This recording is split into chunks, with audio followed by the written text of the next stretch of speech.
Après avoir vu la sommation par paquet pour des sommes de nombres réels positifs ou éventuellement égaux à plus l'infini, on va voir que cette sommation par paquet implique que la somme des xi pour i dans grand I ne dépend pas de la façon de numéroter les éléments de i. Donc le cas qu'on avait vu présenté en exemple au début de problème ne peut pas se produire pour des sommes de nombres de 0 plus l'infini fermées grâce à la sommation par paquet. En effet, si i, je le numérote l'ensemble des in pour n dans grand N, ou l'ensemble des jk pour k dans grand N, où les in sont deux atomes distincts, ou les jk sont deux atomes distincts, je peux l'écrire en découpant par paquet, en disant que i, c'est l'union pour n dans grand N des singletons in, ou l'union pour k dans grand N des singletons jk. Et par le théorème de sommation par paquet, la somme des xi vaut la somme de n égale 0 à plus infini de la somme pour i dans singleton in de xi, sauf que la somme sur singleton in, c'est juste xin. Donc ça me fait la somme de n égale 0 à plus infini des xin.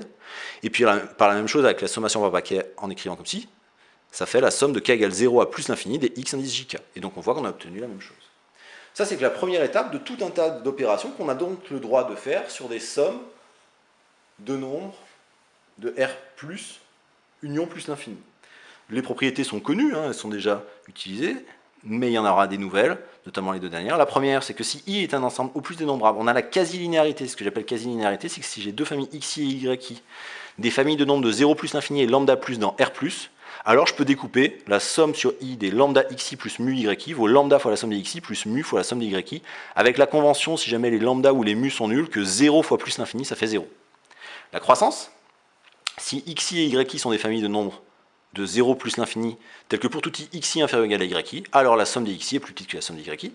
En particulier, la famille des yi est sommable, ça implique que la famille des xi est sommable, et si la famille des yi est sommable, ça implique aussi que si j est une partie incluse dans i, la famille des yi pour i dans j est sommable.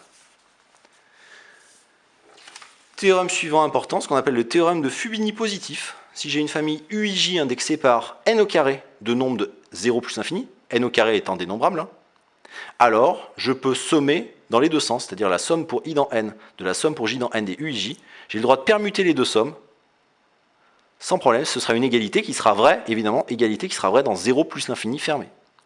Et enfin, le produit de Cauchy de série à terme positif, si un et vn sont deux familles de nombres de 0 plus l'infini fermé, alors en posant pour tout n, wn égale la somme de k égale 0 à n des uk fois vn moins k, alors la somme des wn vaut la somme des un fois la somme des vn. Encore une fois, je n'ai aucune hypothèse à avoir sur la série des un ou la série des vn, je n'ai pas d'hypothèse de convergence à avoir, ni sur le théorème de Fubini positif. La seule hypothèse, c'est d'avoir une famille de nombres réels positifs, éventuellement égaux à plus l'infini. Alors, la démonstration de ça. Déjà, comme i est au plus dénombrable, je prétends qu'il existe une application phi qui va de i dans n qui est injective. Pourquoi? Parce que si jamais i est un ensemble fini, vous construisez avec une bijection de i dans 0, r-1 ou r c'est le cardinal de i, si vous l'étendez de i dans n, c'est une bijection, mais vous changez l'ensemble d'arrivées qui devient plus grand, l'application reste injective. Et si i est dénombrable, c'est qu'il existe une bijection entre i et n, donc dans tous les cas, cette bijection sera injective. Ainsi, i peut s'écrire l'union des in pour n dans grand N, où in vaut l'ensemble vide si n n'est pas dans phi de i, et singleton i si phi de i égale n. Alors, par sommation par paquet, je prétends que la somme des xi pour i dans grand I vaut la somme de n égale 0 à plus l'infini de la somme pour i dans in des xi, sauf que cette somme-là, elle vaut soit 0, si in est vide, c'est-à-dire si n n'appartient pas à phi de i, et elle vaut x indice i si i appartient, si n appartient à phi de i. Donc xi vaudra x'n, où x'n vaut 0 si n n'appartient pas à phi de i, et vaudra xi si n appartient à phi de i et s'écrit phi de i. De même pour la somme des yi qui vaudra la somme des yn prime, où yn prime vaudra 0 ou yi selon si n égale phi de i ou n n'appartient pas à phi de grand i. Tout ça pour vous dire qu'on se ramène à des sommes de série, et donc pour la linéarité, la quasi-linéarité, j'écris que la somme partielle, donc je vais jusqu'à grand N, vaut la combinaison linéaire par propriété sur les sommes dans 0 plus l'infini, avec la convention de 0 fois plus l'infini égale 0, et que plus l'infini plus n'importe quoi fait 0, fait plus l'infini. Je passe à la limite quand grand N tend à l'infini, j'obtiens le résultat. Pour le point 2, les sommes partielles, comme les x'n sont tous plus petits que les y'en, j'obtiens que la somme des x'en est plus petite que la somme des y'en. Je passe la limite quand n tend à l'infini, j'obtiens le point 2. Au passage, le fait que si la famille des yi est sommable, alors la famille des xi est sommable, bah si la somme des yi n'est pas égale à plus l'infini, par l'inégalité, la somme des xi non plus. Et donc la famille des xi est sommable.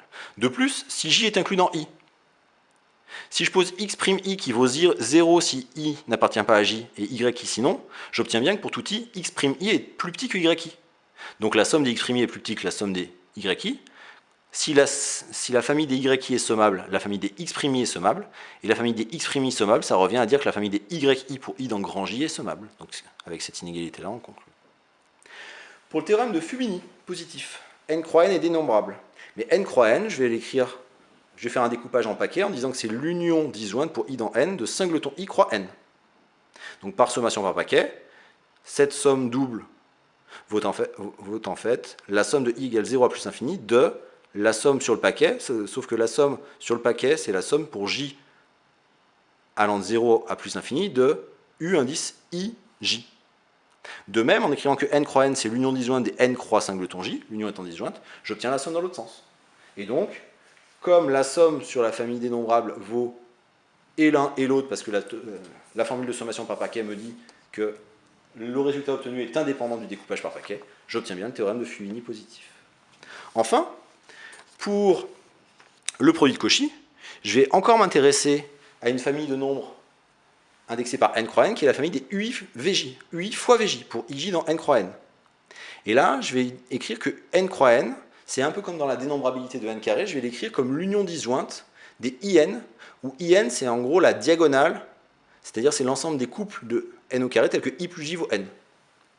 Et donc, par sommation par paquet, cette somme-là, qui a un sens dans 0 plus l'infini, s'écrit la somme pour n égale 0 à plus l'infini, de la somme pour ij dans in des ui vj. Sauf que,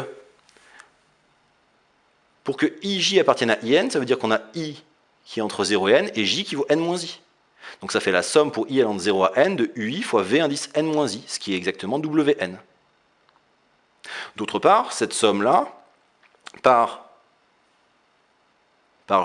une sommation par paquet plus standard comme celle qu'on a fait dans Fubini, c'est la somme de i égale 0 à plus l'infini de la somme de j égale 0 à plus l'infini des ui vj. Par le point 1, comme le ui ne dépend pas de vj, je peux le sortir. Et cette quantité-là, cette somme, ne dépend pas de ui, donc je peux le sortir. Et j'obtiens finalement que cette somme vaut aussi le produit de la série des ui fois la série des vj. Alors là, j'ai deux indices qui sont différents, mais les indices sont muets, donc il n'y a pas de problème. J'obtiens bien que la somme de la série des ui fois la somme de la série des vj vaut la somme de la série des wn, ou pour tout n, wn vaut la somme de i égale 0 à n des ui fois vn moins i, ce qui finit de démontrer le résultat pour le produit de Cauchy de série à terme dans 0 plus l'infini fermé.